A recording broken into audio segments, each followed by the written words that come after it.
Hola querido amigo, querida amiga. Bienvenido a un tema más de esta serie de estudios bíblicos, Luz para mi camino. Agradecemos a Dios tanto por su misericordia, por su amor, y porque Él tiene un plan para la vida de cada uno de nosotros. Es Él un Dios de misericordia, un Dios de amor, pero un Dios de justicia también. Hoy vamos a leer y a estudiar sobre el juicio de Dios. Vamos a pedirle a Dios su sabiduría para poder estudiar y comprender claramente su palabra. Señor nuestro Dios, te agradecemos porque tú eres un Dios con carácter de amor, un amor que está mucho más allá de lo que podemos comprender. Seguramente, de acuerdo con la Biblia, ese amor tiene dos brazos, la misericordia y la justicia. Te pedimos, Señor, que nos ayudes a comprender claramente ese tema de hoy.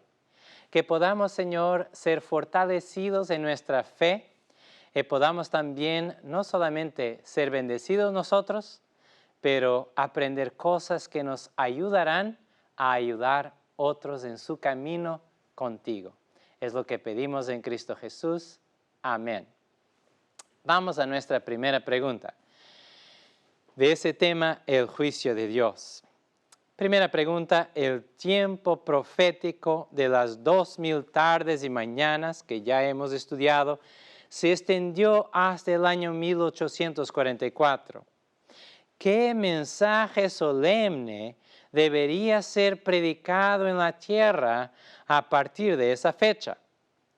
Apocalipsis 14, 6 y 7 nos dice: vi volar por en medio del cielo a otro ángel que tenía el evangelio eterno para predicarlo a los moradores de la tierra, a toda nación, tribu, lengua y pueblo, diciendo a gran voz: temed a Dios y dadle gloria, porque la hora de su juicio ha llegado.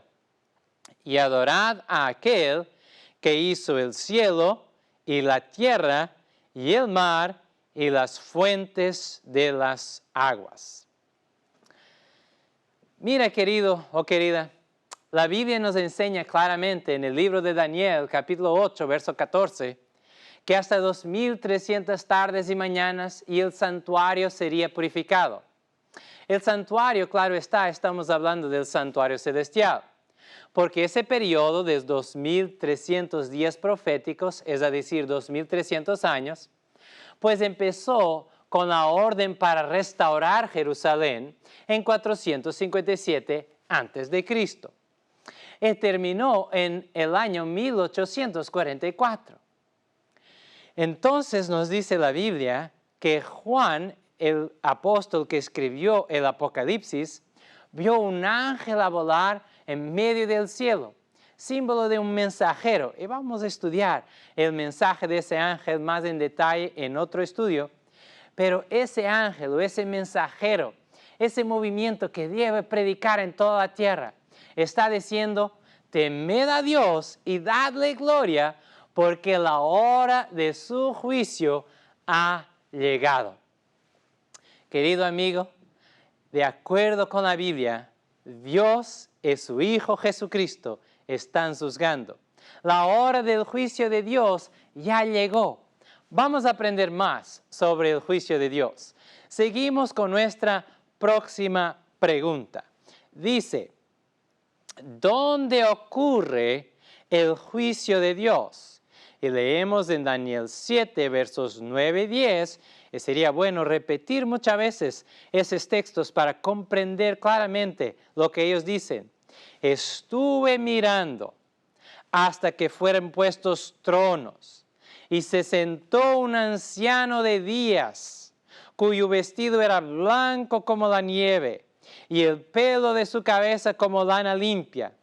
Su trono llama de fuego, y las ruedas del mismo fuego ardiente. Mire, el libro de Isaías nos dice que el fuego es un símbolo de la justicia de Dios, porque con fuego y con la espada Dios va a entrar en juicio con toda la carne. Así lo dijo Isaías. En realidad, cuando Daniel mira el trono de Dios, mira tanto fuego, la palabra fuego es repetida 3 veces, Daniel estaba claramente mirando a Dios en un contexto de justicia, en un contexto en que Dios está juzgando. Vamos a seguir con el texto. Dice el verso 10, un río de fuego procedía y salía de delante de él. Millares de millares le servían y millones de millones asistían delante de él. El juez se sentó y los libros fueron abiertos. La Biblia dice claramente que hay libros en el cielo y hay también otro libro, el libro de la vida. Yo espero que tu nombre y mi nombre puedan estar en el libro de la vida. Pero los libros de los cielos tienen las acciones, pensamientos, motivaciones, secretos de todos los hombres. Podemos nosotros pensar que aquí en esa tierra hacemos lo que nos da en la gana, hacemos lo que queremos, que no vamos a responder por eso. Pero no es lo que la Biblia enseña. La Biblia enseña que Dios conoce todo. Y dice también que ahí están miles, millones de ángeles como testigos. Mira lo que dijo Jesús en Mateo capítulo 18, verso 10. Mirad que no menospreciéis a uno de estos pequeños, porque os digo que sus ángeles en los cielos ven siempre el rostro de mi Padre que está en los cielos. ¿Dónde ocurre el juicio de Dios? Pues la Biblia es muy clara, ahí en los cielos. En ese lugar santísimo donde se sentó ese anciano de días, el Dios Padre. También Daniel capítulo 7, los versos 13 y 14 nos dicen que Jesús, el Hijo del Hombre, vino hasta él en las nubes de los cielos. Jesús y el Padre ahí están para juzgar. Los libros fueron abiertos en 1844. Ahí delante de Dios están todos los secretos de las personas, especialmente de los que han proferido el nombre de Jesús y que quieren que Jesús sea su Salvador, que aceptan la gracia de Dios. Pues ahí empieza el juicio. Pero en realidad, la palabra juez y la idea de juicio en la Biblia no es algo negativo como nosotros lo entendemos hoy día. En la Biblia, los jueces eran hombres o mujeres que Dios enviaba para libertar su pueblo del poder del enemigo. Entonces, podemos saber que si empieza el juicio, eso son buenas noticias. Hay que temer a Dios, como decía el primer ángel de Apocalipsis 14. Hay que obedecerle, que respetarle, que amarle de todo nuestro corazón. Hay que tener reverencia para con Dios. Pero hay que confiar también que Dios está juzgando en favor de su pueblo. No contra su pueblo, pero en favor de su pueblo. Amén. Vamos a seguir con nuestro estudio de hoy. Pregunta número 3, tercera pregunta de hoy. ¿Quién es el acusador del pueblo de Dios? Apocalipsis 12, versos 9 y 10 dice, y fue lanzado fuera el gran dragón, la serpiente antigua que se llama Diablo y Satanás, el cual engaña al mundo entero.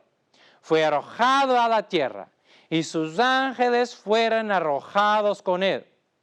Entonces oí una gran voz en el cielo que decía, ahora ha venido la salvación, el poder y el reino de nuestro Dios y la autoridad de su Cristo, porque ha sido lanzado fuera el acusador de nuestros hermanos, el que los acusaba delante de nuestro Dios día y noche.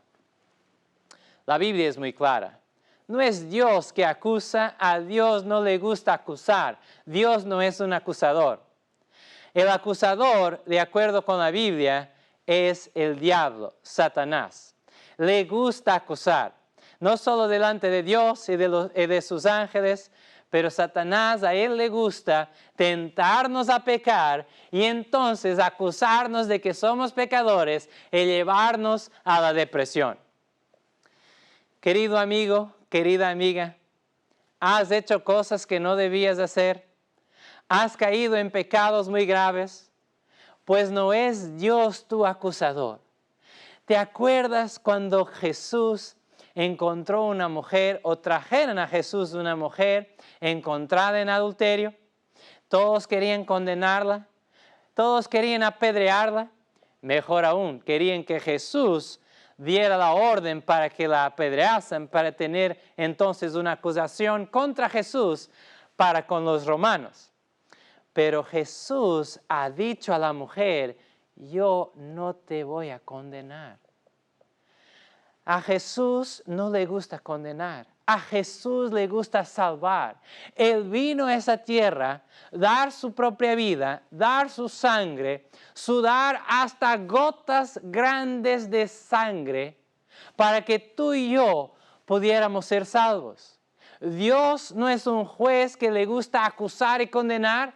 Dios es un juez que le gusta salvar. Querido amigo, no tengas miedo del juicio de Dios. Procura prepararte.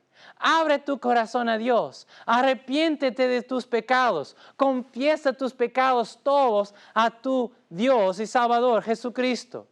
Y cree y ten fe que Él no te acusa.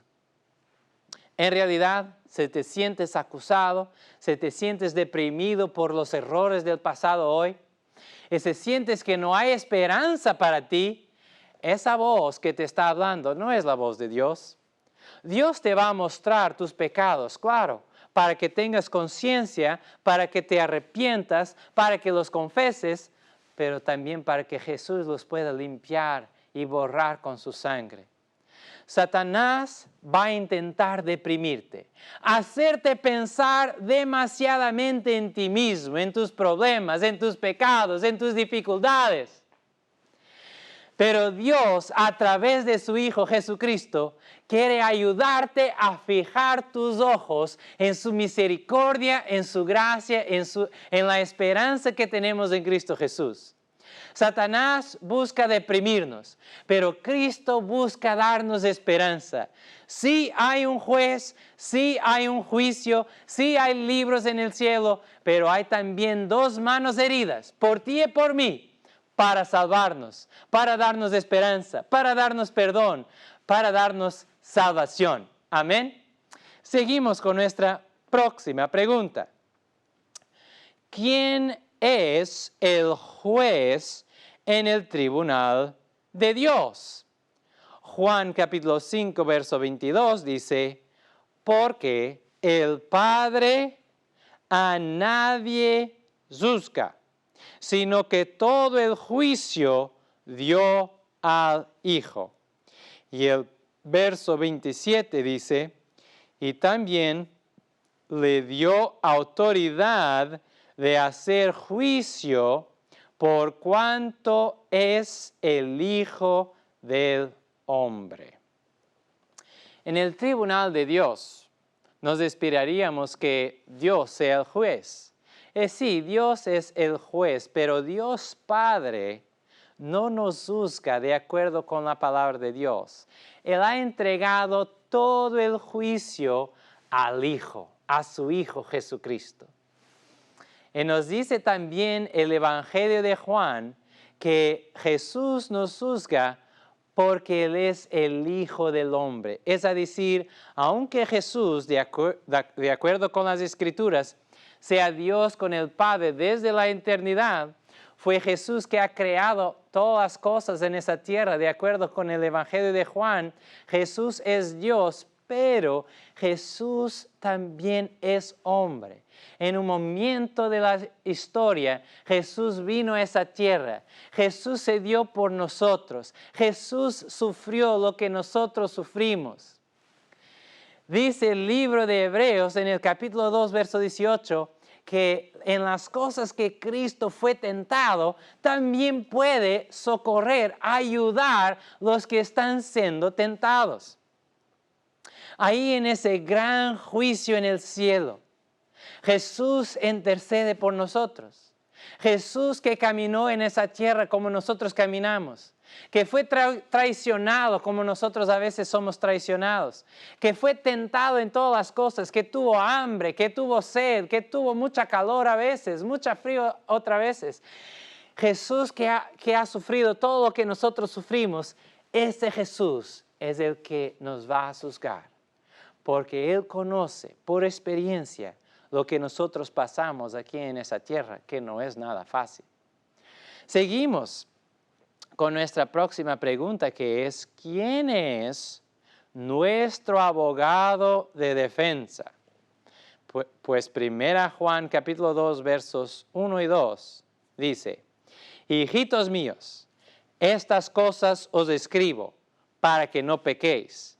Y si alguno hubiere pecado, abogado tenemos para con el Padre, a Jesucristo el justo. Y Él es la propiciación por nuestros pecados, y no solamente por los nuestros, sino también por los de todo el mundo. La Biblia, querido amigo, querida amiga, la Biblia fue escrita para librarnos del pecado, para que no pequemos.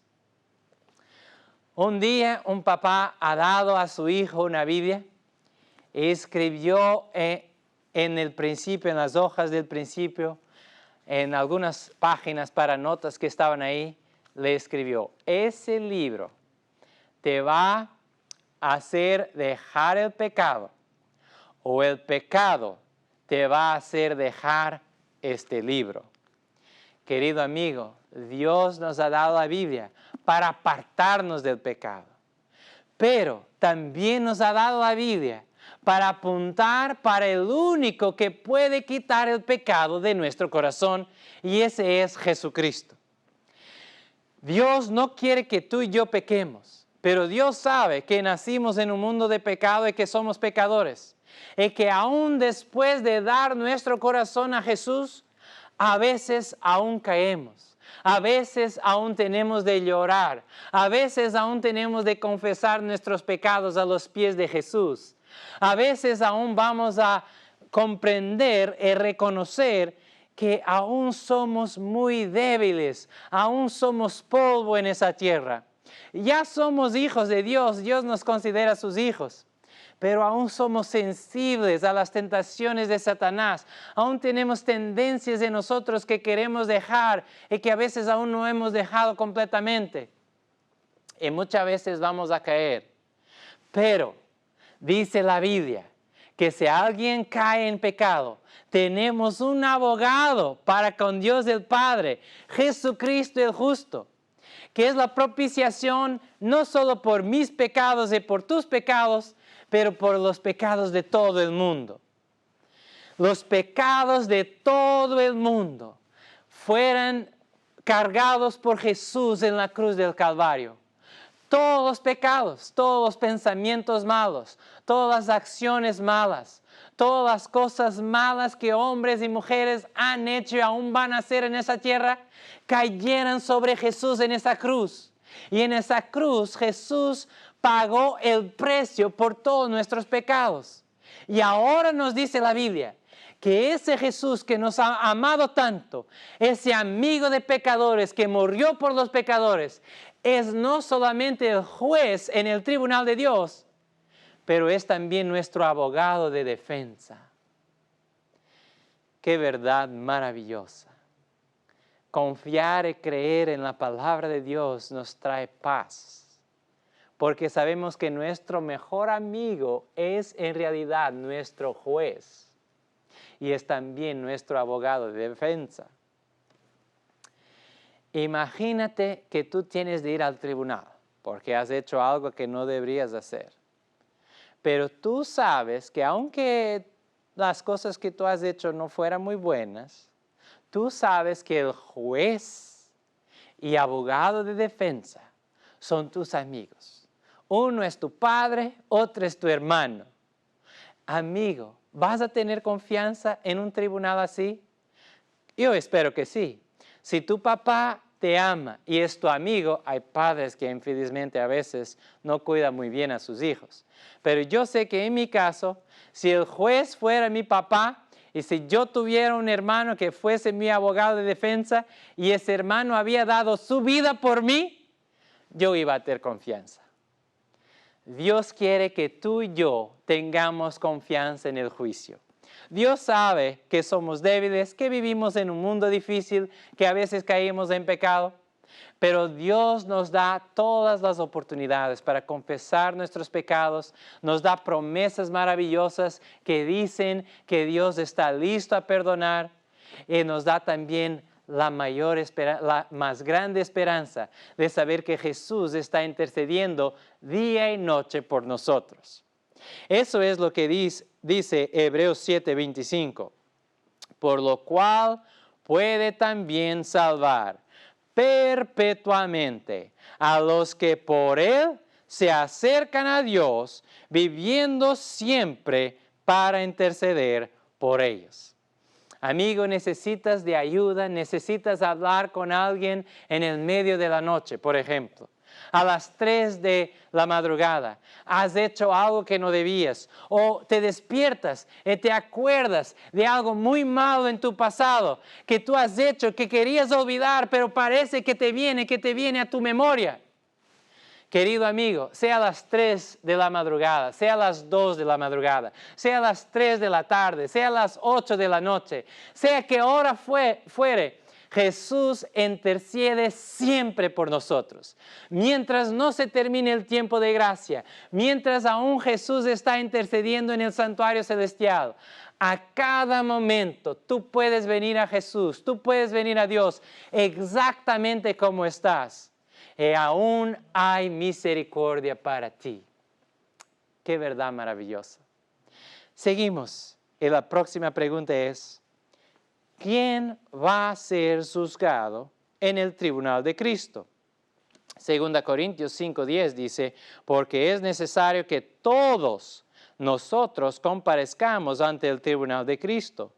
1 Pedro 4:17 dice, porque es tiempo de que el juicio comience por la casa de Dios, y si primero comienza por nosotros, ¿cuál será el fin de aquellos que no obedecen al Evangelio de Dios? La Biblia es muy clara, todos van a ser juzgados en el tribunal de Dios, los buenos y los malos, los justos y los impios, los que han aceptado a Jesús y los que no han aceptado a Jesús. Pero también la Biblia especifica que ahí en el lugar santísimo del santuario celestial, Dios empieza a juzgar por su pueblo. Primero, los que han dado su corazón a Jesús son juzgados para que sean declarados sin culpa, para que sus pecados sean borrados de los registros celestiales, para que se vea si sus acciones están de acuerdo con su fe, si su arrepentimiento es verdadero.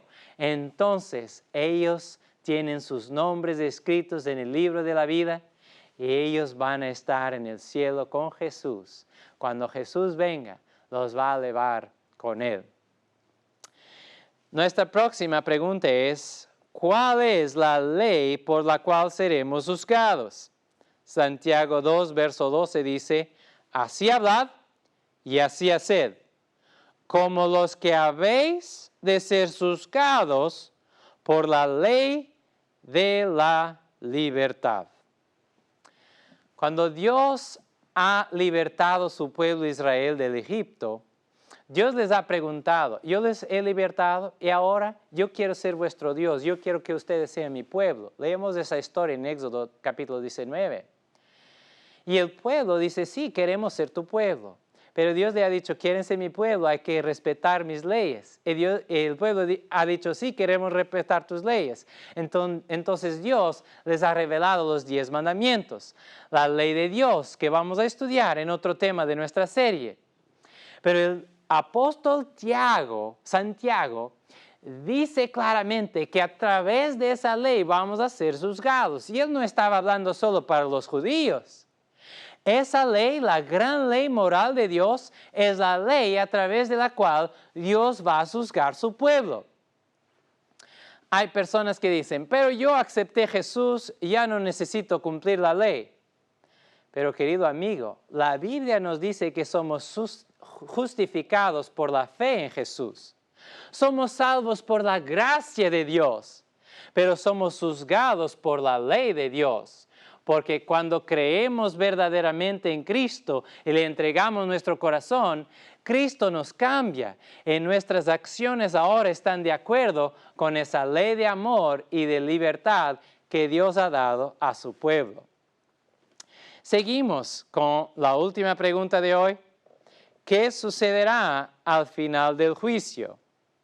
Apocalipsis 22, 11 y 12 dice, el que es injusto, sea injusto todavía, y el que es inmundo, sea inmundo todavía, y el que es justo, practique la justicia todavía, y el que es santo, santifíquese todavía.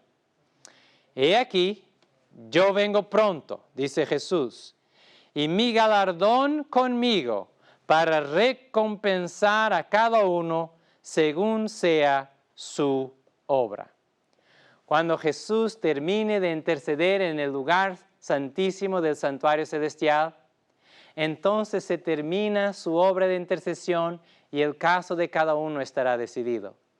Entonces Jesús vendrá para dar la recompensa a cada uno de acuerdo con su obra.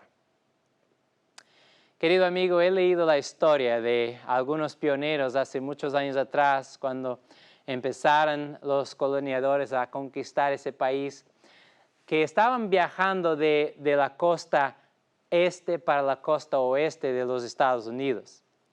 Y como sabes tú, a veces había fuegos muy grandes en la hierba seca y cuando había mucho viento los fuegos corrían muy rápido. Y ellos miraron un fuego y sabían que no iban a poder escapar. Y entonces uno de ellos tuvo una idea de hacer un fuego detrás de ellos. Y cuando ya ese fuego había quemado una parte, ellos se fueron para la parte que ya estaba quemada y así pudieran ser salvos. Una niña miró y ha dicho a su papá, papá, ¿crees que el fuego no nos va aquí a dañar?